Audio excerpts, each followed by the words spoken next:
I now join an esteemed group of people to whom Jacob Hansen has laid out the following challenge. I would like to set up a formal public debate with you on that claim.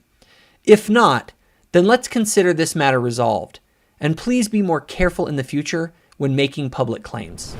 Perhaps I can soothe his ruffled feathers. You see, Jacob, I hope not intentionally, has misunderstood my point, and maybe I didn't make it clear enough. I was responding to the fact that the narrative he claimed to give Alex O'Connor was the witnesses saw the plates with their own eyes. My point was, it is more complex than this, as there are also accounts that say they saw them with their spiritual eyes or in a vision. My point wasn't about the validity or credibility of the witnesses, but the complexity of the narrative when one considers those other accounts. In offering the debate, Jacob sets out what he thinks my claim is. Are you willing to stand by your claim that the Book of Mormon witnesses only saw the plates in a vision? No, I'm not willing to stand by that, because it's not a claim I ever made.